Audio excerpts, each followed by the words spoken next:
Trabajo como enfermero en un hospital general en Chihuahua, en el ala de psiquiatría. No es un área fácil, aquí ves cosas que te marcan, aunque no sean sobrenaturales. Siempre he pensado que el verdadero terror no necesita fantasmas o espíritus, sino que lo peor a veces se encuentra en la mente de las personas. Y el caso de Julio, un paciente que tuvimos hace unos años, es uno de esos que me persigue hasta el día de hoy. Julio tenía 36 años, pero su mirada era la de alguien mucho mayor, como si hubiera vivido varias vidas llenas de sufrimiento. Lo ingresaron después de un intento de suicidio. Su diagnóstico era esquizofrenia paranoide, pero no era la típica imagen que la gente tiene de una persona con esa enfermedad. Julio no gritaba ni tenía arrebatos violentos, al menos no al principio. Era un hombre tranquilo, demasiado, lo que a veces lo hacía más inquietante.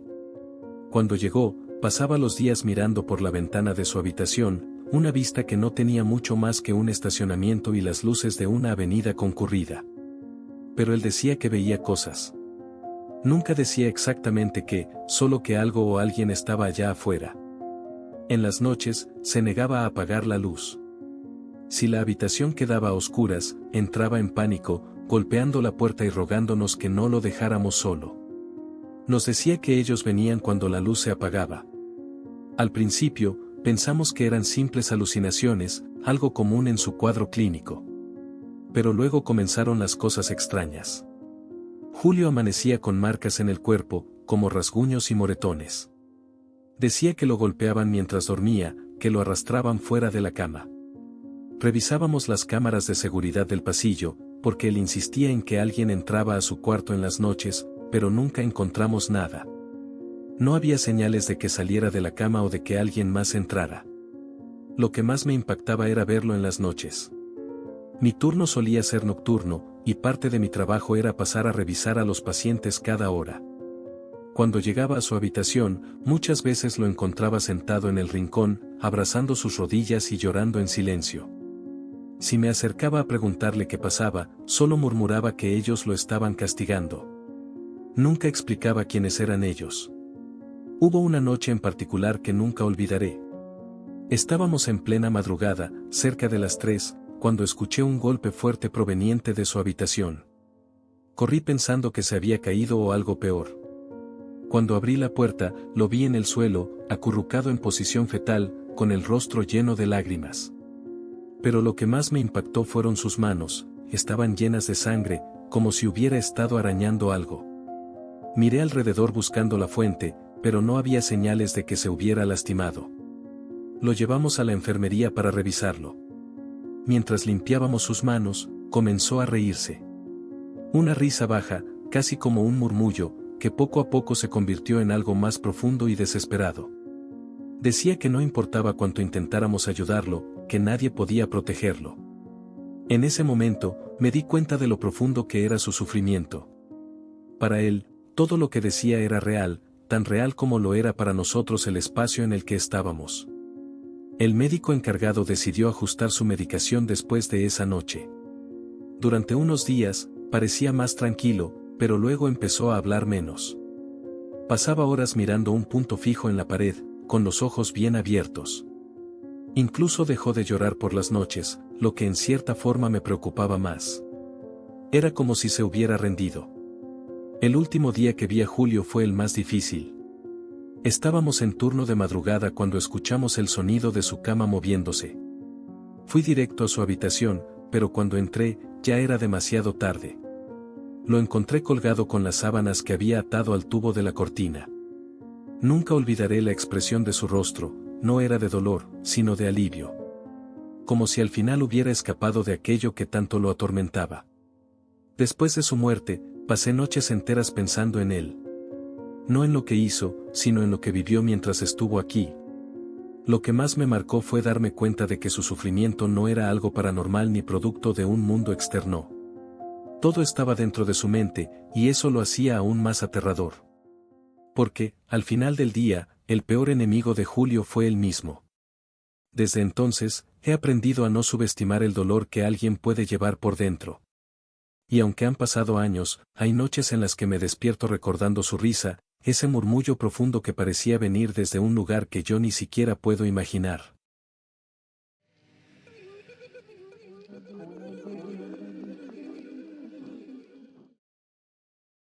Soy enfermero en el turno nocturno de un hospital público en una de las ciudades más grandes del norte del país. Llevo casi 10 años trabajando en este lugar, y si algo he aprendido, es que la vida no tiene filtros aquí. Lo que pasa entre estas paredes a veces es más crudo y desgarrador que cualquier historia que puedas imaginar.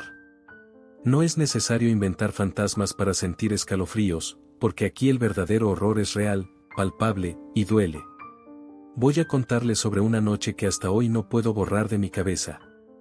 Fue hace unos años, en una de esas jornadas interminables en las que cada minuto parece una lucha. Esa noche estaba de guardia en urgencias. Si nunca has estado en un hospital público durante la madrugada, te lo puedo describir, es un caos silencioso. Gente en los pasillos esperando noticias, pacientes llorando en sus camas, el sonido de los monitores marcando el ritmo entre la vida y la muerte. Y nosotros, los que trabajamos ahí, corriendo de un lado a otro, tratando de mantener todo en pie. Esa noche ingresaron a un hombre de unos 40 años, completamente alcoholizado. Había llegado en ambulancia, recogido de la calle después de que alguien lo encontrara inconsciente. No era la primera vez que veíamos a alguien así, claro. Muchos de los que llegan en esas condiciones no tienen a dónde ir, y el hospital se convierte en su refugio temporal. Aunque no era su nombre real, lo llamaremos Martín, para evitar cualquier conflicto. Martín estaba sucio, con la ropa hecha jirones, y olía a una mezcla de sudor, alcohol y abandono. Apenas lo trajeron, empezó a gritar incoherencias. Decía que no quería estar ahí, que lo dejáramos ir. Intentamos tranquilizarlo, pero no cooperaba. Lo sedaron para poder atenderlo, y al revisarlo descubrimos que tenía varias heridas abiertas en las manos y un golpe en la cabeza que necesitaba sutura. Su cuerpo estaba lleno de cicatrices, algunas viejas, otras recientes. Era evidente que había pasado por mucho, pero nadie sabía exactamente qué. Apenas despertó, empezó a hablar. No con nosotros, sino consigo mismo. Decía cosas sin sentido, como si estuviera reviviendo algo en su mente. Hablaba de personas que lo perseguían, de voces que no lo dejaban dormir. Repetía una y otra vez que ellos venían por él. Pensamos que eran delirios por el alcohol, algo común en pacientes con síndrome de abstinencia o intoxicación severa. Pero lo que más inquietaba no era lo que decía, sino cómo lo decía. Su tono no era de alguien borracho o confundido, era de puro pánico. Durante las horas siguientes, Martín se volvió más agresivo. Gritaba, pateaba, intentaba quitarse los cables de los monitores. Lo movimos a una habitación aislada para evitar que molestara a los demás pacientes. Entre cada ataque de furia, caía en un estado de agotamiento total, como si el cuerpo no le diera para más. En esos momentos de calma, se quedaba mirando al techo, inmóvil, con los ojos completamente abiertos. Cuando alguien entraba a revisarlo, lo seguía con la mirada, pero no decía nada. Era como si estuviera esperando algo. Alrededor de las 3 de la mañana, cuando el hospital estaba en su punto más silencioso, uno de mis compañeros fue a revisar a Martín. Salió de la habitación con el rostro pálido, y nos llamó a todos los que estábamos cerca. Cuando entramos, vimos que Martín estaba cubierto de sangre. Se había arrancado los puntos de la cabeza y estaba golpeando la pared con los puños desnudos. La sangre manchaba el suelo y sus manos estaban destrozadas, pero él seguía, como si no sintiera dolor. Nos tomó casi media hora calmarlo y volver a sedarlo. Lo trasladamos a una cama con sujeciones para evitar que se hiciera más daño. Mientras lo limpiábamos y volvíamos a cerrar sus heridas, empezó a hablar de nuevo. Pero esta vez sus palabras eran más claras. Decía que no podía quedarse más tiempo ahí, que si lo hacía, ellos lo encontrarían. No le dimos importancia en ese momento. Estábamos demasiado ocupados asegurándonos de que no muriera desangrado. Cuando el turno estaba por terminar, fui a revisar su habitación por última vez. Estaba completamente quieto, mirando hacia un rincón oscuro. Me acerqué para checar sus signos vitales y me di cuenta de que estaba temblando. Intenté hablar con él, pero no respondió. Lo único que hizo fue murmurar, casi en un susurro, «Ya están aquí». Al día siguiente, cuando volví para el turno nocturno, me enteré de que Martín había desaparecido. Nadie sabía cómo, pero de alguna manera había logrado liberarse de las sujeciones y salir del hospital sin que nadie lo viera. Revisaron las cámaras de seguridad, pero no encontraron nada. Era como si se hubiera desvanecido. Nunca supe qué fue de él. A veces me pregunto si logró escapar de lo que lo atormentaba, o si simplemente encontró otro lugar donde enfrentarlo. Lo único que sé es que esa noche me dejó marcado. No por algo sobrenatural, sino por la crudeza de su sufrimiento. Porque el verdadero terror, el que no te deja dormir por las noches, no siempre viene de fuera. A veces, el peor enemigo de una persona es su propia mente.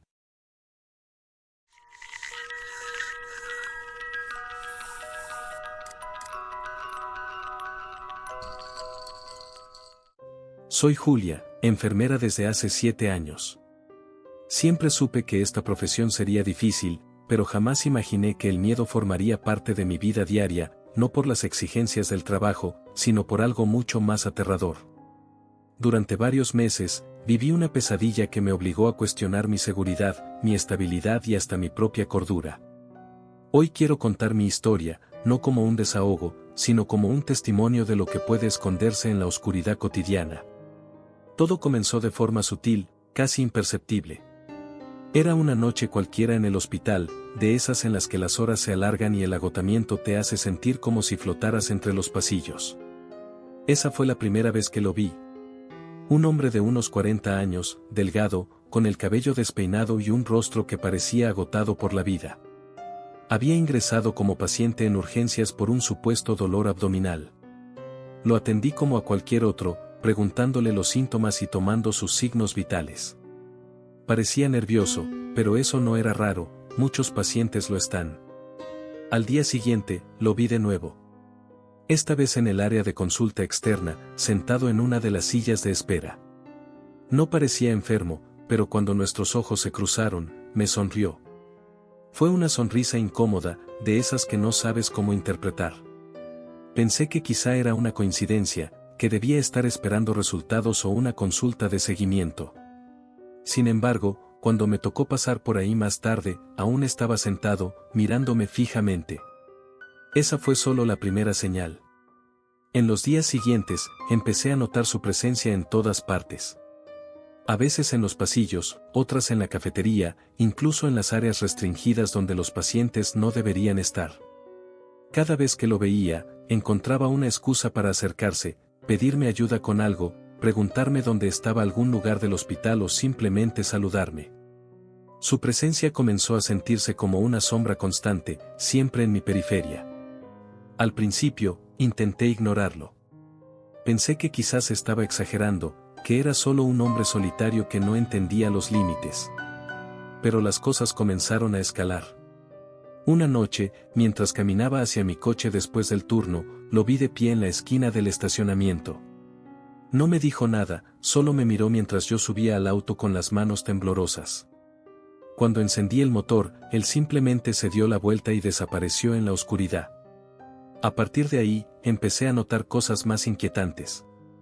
Mensajes en mi teléfono de números desconocidos diciendo cosas como hoy te veías hermosa en ese uniforme blanco o me encanta cómo caminas por los pasillos. Alguien comenzó a dejar flores en mi casillero, siempre sin tarjeta. No tenía pruebas concretas de que fuera él, pero mi instinto lo sabía. Un día, durante mi turno, ingresó nuevamente como paciente. Esta vez decía tener un dolor en el pecho. Lo asignaron a una de las camas de observación, y cuando fui a revisar su historial, noté algo extraño, no tenía ningún antecedente médico registrado en el sistema. Cuando fui a tomar sus signos vitales, me miró directo a los ojos y dijo, «Qué suerte tengo de que seas tú quien me atienda, Julia». Mi piel se erizó al escuchar mi nombre salir de su boca con tanta familiaridad. Le reporté el incidente a mis superiores, pero no hicieron mucho. «Los pacientes son nuestra prioridad», dijeron. «Mientras no haya una amenaza directa, no podemos hacer nada». Esa respuesta me hizo sentir completamente desprotegida. ¿Cómo podía demostrar que este hombre estaba cruzando todos los límites sin una prueba contundente? Las semanas siguientes se convirtieron en un infierno. Empecé a notar que alguien me seguía cuando iba a casa.